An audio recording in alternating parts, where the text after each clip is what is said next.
Hello students, welcome back to my YouTube channel. ನಾನು ನಿಮಗೆ ಇವತ್ತಿನ ವಿಡಿಯೋದಲ್ಲಿ ಅಡ್ವಾನ್ಸ್ ಫಿನಾನ್ಷಿಯಲ್ ಅಕೌಂಟಿಂಗಲ್ಲಿ 2025 ಕ್ವಶನ್ ಪೇಪರ್ ಪ್ರಾಬ್ಲಮ್ ಮಾಡಿಸ್ತಾ ಇದ್ದೀನಿ. SCP ಸ್ಕೀಮ್ನಲ್ಲಿ ಕ್ವಶನ್ ಈ ಥರದಲ್ಲಿದೆ. 10 ಮಾರ್ಕ್ಸಿಗೆ ಕೇಳಿರುವಂಥ ಫೈರ್ ಇನ್ಶೂರೆನ್ಸ್ ಕ್ಲೈಮ್ ಚಾಪ್ಟ್ರಲ್ಲಿ ಹೇಗೆ ಸೊಲ್ಯೂಷನ್ ಮಾಡಬೇಕು ಅನ್ನೋದನ್ನು ಇವತ್ತಿನ ವಿಡಿಯೋದಲ್ಲಿ ತಿಳಿಸ್ಕೊಡ್ತಾ ಇದ್ದೀನಿ. ಕ್ವಶನ್ ಈ ಥರದಲ್ಲಿದೆ. Fire occurred in the premises of shop on 30th November 2019. From the following information ascertain the fire claims. ಒಂದಷ್ಟು ಇನ್ಫಾರ್ಮೇಷನ್ ಕೊಟ್ಟಿದ್ದಾರೆ. ಈ ಇನ್ಫಾರ್ಮೇಷನನ್ನು ನೋಡಿಕೊಂಡು ನೀವು ಫೈರ್ ಕ್ಲೈಮ್ ಅಮೌಂಟ್ ಎಷ್ಟಾಗುತ್ತೆ ಅನ್ನೋದನ್ನು ನೀವು ಫೈಂಡ್ ಔಟ್ ಮಾಡಬೇಕು. ನೋಡಿ, ಎಲ್ಲ ಪ್ರಾಬ್ಲಮ್ ಮಾಡೋದಕ್ಕಿಂತ ಮುಂಚೆ ಫಸ್ಟ್ ನೀವು ಐಡೆಂಟಿಫೈ ಮಾಡಬೇಕಾಗಿರೋದು ಒಂದು ಟ್ರೇಡಿಂಗ್ ಅಕೌಂಟ್ ಮಾಡಬೇಕಾ ಅಥವಾ ಎರಡು ಟ್ರೇಡಿಂಗ್ ಅಕೌಂಟ್ ಮಾಡಬೇಕಾ ಅಂತ. ಅದನ್ನು ಡಿಸೈಡ್ ಮಾಡುವಂಥದ್ದು ಪರ್ಚೇಸಸ್ ಮತ್ತು ಸೇಲ್ಸ್. ಒಂದೇ ಪರ್ಚೇಸ್ ಸೇಲ್ಸ್ ಕೊಟ್ಟಿದ್ರೆ, ನೋಡಿ ಈ ಪ್ರಾಬ್ಲಮಲ್ಲಿ ಒಂದೇ ಪರ್ಚೇಸ್ ಇದೆ, ಒಂದೇ ಸೇಲ್ಸ್ ಇದೆ. ಒಂದೇ ಪರ್ಚೇಸ್ ಒಂದೇ ಸೇಲ್ಸ್ ಕೊಟ್ಟಾಗ ಒಂದು ಅಕೌಂಟ್ ಮಾಡಿದರೆ ಸಾಕು. Second year that is ಮೆಮೋರಂಡಮ್ trading account ಮಾಡಿದರೆ ಸಾಕು.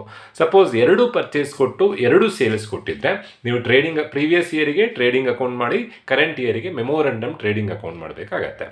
ಈಗ ಎರಡು ಟ್ರೇಡಿಂಗ್ ಅಕೌಂಟ್ ಮಾಡುವಂಥ ಅವಶ್ಯಕತೆ ಇಲ್ಲ. ಯಾಕೆ ಅಂತಂದರೆ ಒಂದೇ ಪರ್ಚೇಸ್ ಕೊಟ್ಟಿರೋದು, ಒಂದೇ ಸೇಲ್ಸ್ ಕೊಟ್ಟಿರೋದು. ಸೊ ಎಲ್ಲ ಪ್ರಾಬ್ಲಮ್ನಲ್ಲಿ ನಾನಿಲ್ಲಿ ಹೆಡ್ಡಿಂಗ್ ಹಾಕೊಂಡಿದ್ದೀನಿ, memorandum trading account, particulars amount, debit credit. ಎಲ್ಲ ಎಕ್ಸ್ಪೆನ್ಸಸ್ಸನ್ನು ಡೆಬಿಟಿಗೆ ಬರೀಬೇಕಾಗತ್ತೆ, ಇನ್ಕಮನ್ನು ಕ್ರೆಡಿಟಿಗೆ ಬರೀಬೇಕಾಗತ್ತೆ. Opening stock debit, closing stock credit, purchases debit, sales credit. ಈ 4 ಎಂಟ್ರಿ ನೀವು ನೆನ್ಪಿಟ್ಕೊಳ್ಳಿ. ಓಪನಿಂಗ್ ಸ್ಟಾಕಿನ ಅಪೋಸಿಟ್ ಕ್ಲೋಸಿಂಗ್ ಸ್ಟಾಕ್. ಓಪನಿಂಗ್ ಸ್ಟಾಕನ್ನು ಡೆಬಿಟಿಗೆ ಬರೆದ್ರೆ ಕ್ಲೋಸಿಂಗ್ ಸ್ಟಾಕನ್ನು ಕ್ರೆಡಿಟಿಗೆ ಬರೀಬೇಕು. ಪರ್ಚೇಸಸ್ಸನ್ನು ಡೆಬಿಟಿಗೆ ಬರೆದ್ರೆ ಸೇಲ್ಸನ್ನು ಕ್ರೆಡಿಟಿಗೆ ಬರೀಬೇಕು. ಈ ಪ್ರಾಬ್ಲಮಲ್ಲಿ ಒಂದು ಸಣ್ಣ ಅಡ್ಜಸ್ಟ್ಮೆಂಟ್ ಕೊಟ್ಟಿದ್ದಾರೆ. ಗ್ರಾಸ್ ಪ್ರಾಫಿಟ್ ಪರ್ಸೆಂಟೇಜನ್ನು ಅವರೇ ಕೊಟ್ಟಿದ್ದಾರೆ. 25% ಎಬೋ ದ ಕಾಸ್ಟ್ ಅಂತ ಕೊಟ್ಟಿದ್ದಾರೆ. 25% ಆನ್ ಕಾಸ್ಟ್ ಆಫ್ ಸೇಲ್ಸ್ ಅಂತ ಕೊಟ್ಟರು ಒಂದೇ, ಎಬೋ ದ ಕಾಸ್ಟ್ ಅಂತ ಕೊಟ್ಟರು ಒಂದೇ. ಸ್ವಲ್ಪ ಬೇರೆ ಥರದಲ್ಲಿ ಕ್ಯಾಲ್ಕುಲೇಷನ್ ಮಾಡಬೇಕಾಗತ್ತೆ. ಫಸ್ಟು ಓಪನಿಂಗ್ ಸ್ಟಾಕ್ ಬರ್ಕೊಳ್ಬೇಕು. 1 ಅಂತಿರೋದು ಓಪನಿಂಗ್ ಸ್ಟಾಕ್ ಆಗುತ್ತೆ. ಓಪನಿಂಗ್ ಸ್ಟಾಕ್ ಅಮೌಂಟ್ 68,000 ಕೊಟ್ಟಿದ್ದಾರೆ. Stock on 1/1/2019 68,000. ನೆಕ್ಸ್ಟ್ ಕೊಟ್ಟಿರುವಂಥದ್ದು ಪರ್ಚೇಸಸ್ ಕೊಟ್ಟಿದ್ದಾರೆ. ಪರ್ಚೇಸಸ್ 6,80,000 ಕೊಟ್ಟಿದ್ದಾರೆ. ದೆನ್ ನೆಕ್ಸ್ಟ್ ಕೊಟ್ಟಿರುವಂಥದ್ದು wages and manufacturing expenses.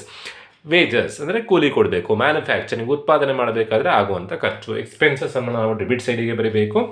Wages and manufacturing expenses ಕೂಡ 68,000 ಇದೆ. ನೆಕ್ಸ್ಟ್ ಇರುವಂಥದ್ದು ಸೇಲ್ಸ್ ಇದೆ. ಸೇಲ್ಸ್ ಎಷ್ಟು ಅಮೌಂಟ್ ಕೊಟ್ಟಿದ್ದಾರೆ ಅಂತಂದರೆ ಸೇಲ್ಸ್ 8 lakh ಕೊಟ್ಟಿದ್ದಾರೆ. ನೆಕ್ಸ್ಟ್ ಇರುವಂಥದ್ದು ಸೇಲ್ಸ್ 8 lakh ಇದೆ. ಸ್ಟಾಕ್ ಸಾಲ್ವೇಜ್ಡ್ ಅಂದರೆ ಬೆಂಕಿ ಬಿದ್ದು ಕೊನೆಗೆ 16,000 ರೂಪಾಯಿದು ಸ್ಟಾಕು ಡೆಸ್ಟ್ರಾಯ್ ಆಗದೇ ಉಳಿದಿದೆಯಂತೆ. ಈ ಸ್ಟಾಕ್ ಸಾಲ್ವೇಜ್ಡ್ ಒಂದನ್ನು ನೆನ್ಪಿಟ್ಕೊಳ್ಳಿ. ಎಲ್ಲ ಪ್ರಾಬ್ಲಮ್ನಲ್ಲಿ ಸ್ಟಾಕ್ ಸಾಲ್ವೇಜ್ಡನ್ನು ಟ್ರೇಡಿಂಗ್ ಅಕೌಂಟಿಗೆ ಬರೀಲಿಕ್ಕಿಲ್ಲ. ಟ್ರೇಡಿಂಗ್ ಅಕೌಂಟಿಂದ ನೆಕ್ಸ್ಟ್ ಫೈರ್ ಕ್ಲೈಮನ್ನು ಕ್ಯಾಲ್ಕುಲೇಷನ್ ಮಾಡಬೇಕಾದ್ರೆ ಸ್ಟಾಕ್ ಸಾಲ್ವೇಜ್ಡನ್ನು ಬರ್ಕೊಳ್ಬೇಕು. ಈಗ ಸ್ಟಾಕ್ ಸಾಲ್ವೇಜ್ಡ್ ಬರೀಲಿಕ್ಕಿಲ್ಲ. ರೇಟ್ ಆಫ್ ಗ್ರಾಸ್ ಪ್ರಾಫಿಟ್ 25% ಅನ್ನು ಕೊಟ್ಟಿದ್ದಾರೆ. ಟು ಗ್ರಾಸ್ ಪ್ರಾಫಿಟ್ ಪರ್ಸೆಂಟೇಜನ್ನು ಎರಡು ಟ್ರೇಡಿಂಗ್ ಅಕೌಂಟ್ ಮಾಡಬೇಕಾದ್ರೆ ಪರ್ಸೆಂಟೇಜನ್ನು ನೀವೇ ಕ್ಯಾಲ್ಕುಲೇಷನ್ ಮಾಡಬೇಕು.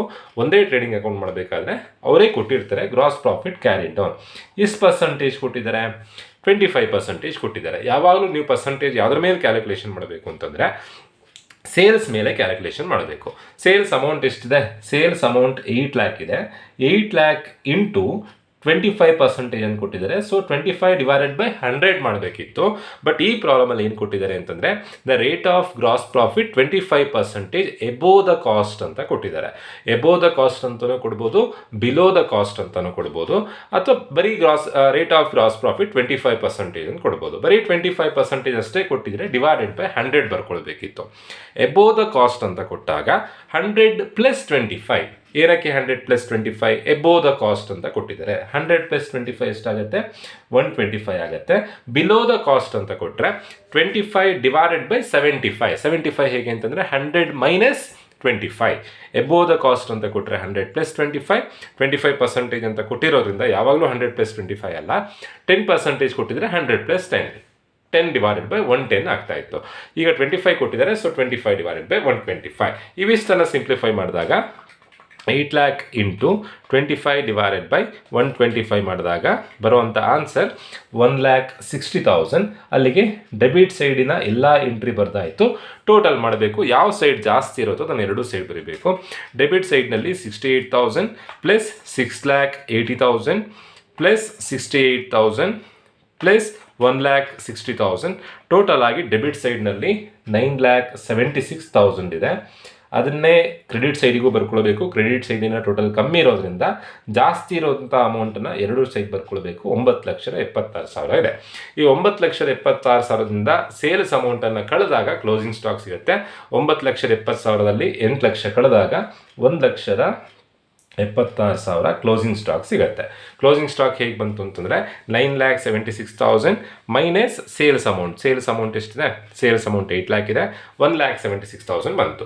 ಈಗ ಏನು ಫೈಂಡ್ ಔಟ್ ಮಾಡಬೇಕು? Amount of fire claim. ಇಷ್ಟೋ ತನಕ ನಾವು ಫೈಂಡ್ ಔಟ್ ಮಾಡಿದ್ದು ಏನು ಅಂತಂದರೆ ಬೆಂಕಿ ಬಿದ್ದಾಗ ನಮ್ಮ ಕಂಪನಿಯಲ್ಲಿ ಎಷ್ಟು ರೂಪಾಯಿದು ಸ್ಟಾಕ್ ಇತ್ತು ಅಂತ ಫೈಂಡ್ ಔಟ್ ಮಾಡಿದ್ವಿ.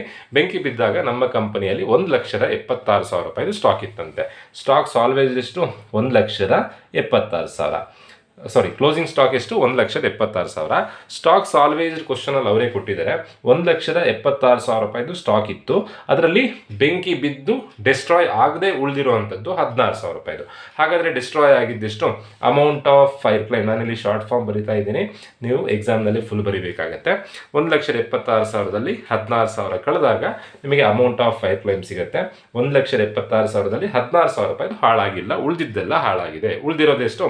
1,60,000 ರೂಪಾಯಿ ಸ್ಟಾಕು ಕಂಪ್ಲೀಟ್ ಆಗಿ ಡಿಸ್ಟ್ರಾಯ್ ಆಗಿದೆ. ಸೊ ಈ 1,60,000ಕ್ಕೆ ನೀವು ಫೈರ್ ಕ್ಲೈಮ್ ಕೇಳ್ಬೋದು. ಸೊ ಈ ಥರದಲ್ಲಿ ಪ್ರಾಬ್ಲಮ್ ಮಾಡಬೇಕಾಗತ್ತೆ. ಇಲ್ಲಿ ಗ್ರಾಸ್ ಪ್ರಾಫಿಟಿಗೆ ಒಂದು ಅಡ್ಜಸ್ಟ್ಮೆಂಟ್ ಕೊಟ್ಟಿದ್ರು. ಬರೀ ಗ್ರಾಸ್ ಪ್ರಾಫಿಟ್ ಪರ್ಸೆಂಟೇಜ್ ಕೊಟ್ಟಾಗ /100 ಎಬೋ ಅಂತ ಕೊಟ್ಟರೆ ಆ್ಯಡ್ ಮಾಡಬೇಕು, ಬಿಲೋ ಅಂತ ಕೊಟ್ಟರೆ ಲೆಸ್ ಮಾಡಬೇಕು.